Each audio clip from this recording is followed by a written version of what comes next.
Compass ধারাবাহিকে আজকের পর্বে দেখা যায় কম্পাস যখন মুখ খোলে হাতে হাড়ি ভেঙে দেয়, একের পর এক সব প্রমাণ সবার সামনে দেখায়। তখন অভিজ্ঞান দত্ত ভয় পেয়ে যায় আর ভাবতে থাকে, কি আমি তো ফেসে গেলাম। চারদিকে তো লোকজন ভর্তি, পুলিশও সামনে রয়েছে, কিন্তু এভাবে তো অভিজ্ঞান দত্ত হারতে পারে না। কম্পাসের কাছে অভিজ্ঞান দত্ত কিছুতেই হেরে যাবে না। তাই অভিজ্ঞান দত্ত নিজেকে বাঁচানোর জন্য এবার সবকিছু করতে পারে। আমি কিছুতেই কম্পাসের কাছে ধরা দেব না। অন্যদিকে কম্পাস অভিজ্ঞান দত্তকে বলে, কি অভিজ্ঞান দত্ত, কি ভেবেছিলেন দীর্ঘদিন ধরে সবার চোখের আড়ালে ওই কারখানায় অবৈধ কেমিক্যাল আর ওষুধের ব্যবসা করে যাবেন আর কেউ বুঝতে পারবে না? আজ আপনার জন্য এতগুলো স্টুডেন্ট, এতগুলো মানুষ অসুস্থ হয়ে পড়েছে, তার শাস্তি তো আপনাকে পেতেই হবে। অফিসার, অভিজ্ঞান দত্তকে অ্যারেস্ট করুন। অফিসার যখন ফোর্সকে বলে অভিজ্ঞান দত্তকে অ্যারেস্ট করুন, অফিসার কম্পাসের কথা মতো সব প্রমাণপত্র দেখে অভিজ্ঞান দত্তকে অ্যারেস্ট করার জন্য এগিয়ে যায়।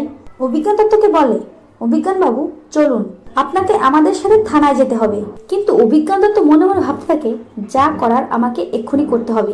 এই বলে অভিজ্ঞান দত্ত ওই অফিসারের কোমর থেকে বন্দুকটা নেয় আর পাশে যখন মোনা দাঁড়িয়ে থাকে, মোনাকে টান দিয়ে মোনার মাথায় বন্দুক তাক করে। এটা দেখে সবাই অবাক হয়ে যায়। শ্রেষ্ঠা চিৎকার করে বলে, মোনা। মোনা অভিজ্ঞান দত্তের দিকে তাকে অবাক হয়ে বলতে থাকে, একই দাদু, তুমি এটা কি করছো? অভিজ্ঞান দত্ত মোনাকে বলে, মোনা, আমার কিচ্ছু করার নেই। নিজের পিঠ বাঁচাতে হলে যে তোমাকে আমার ব্যবহার করতেই হবে। নিজের পিঠ বাঁচাতে গেলে আমাকে এটুকু করতেই হবে। সবার আগে নিজে বেঁচে তারপর বাপের নাম। কম্পাস, তুমি অভিজ্ঞান দত্তকে এখনো চিনতে পারোনি। অভিজ্ঞান দত্ত কতটা ভয়ঙ্কর হতে পারে এবার তুমি হাড়ে হাড়ে সেটা বুঝতে পারবে। অন্যদিকে কম্পাস অভিজ্ঞান দত্তকে বলে, ছি অভিজ্ঞান দত্ত, শেষমেশ নিজের নাতনি মোনা ম্যাডামকেও আপনি হাতিয়ার করলেন।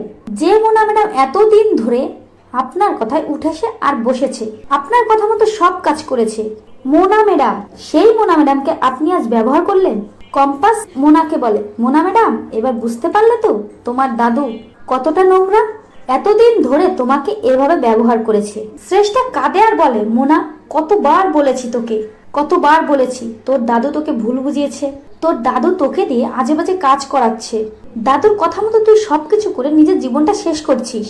আমার কথা শুনিসনি। আজ তোর কিছু হলে আমার কি হবে?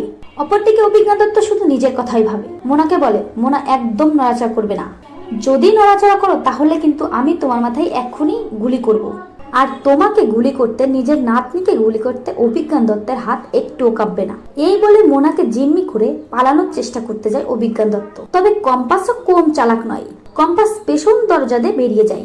আর এরপর অভিজ্ঞান দত্ত যখনই বের হতে যায়, তখনই একটা লাঠি দিয়ে অভিজ্ঞান দত্তের হাতে একটা বাড়ি দেয়। আর তারপর হাত থেকে বন্দুকটা ছিটকে পড়ে যায় এবং মোনাকে জড়িয়ে ধরে শ্রেষ্ঠা আর অভিজ্ঞান দত্তকে পুলিশ অ্যারেস্ট করে। তো বন্ধুরা, তোমরা জানো যে এভাবেই যেন নিজের পিঠ বাজাতে মোনাকে জিম্মি করেও শেষমেশ কম্পাসের জালে ধরা পড়ে অভিজ্ঞান দত্ত। কমেন্ট করে জানাতে ভুলো না। আর চ্যানেল নতুন হলে অবশ্যই দয়া করে চ্যানেল সাবস্ক্রাইব করো। সকলকে ধন্যবাদ সম্পূর্ণ ভিডিওটি দেখার জন্য।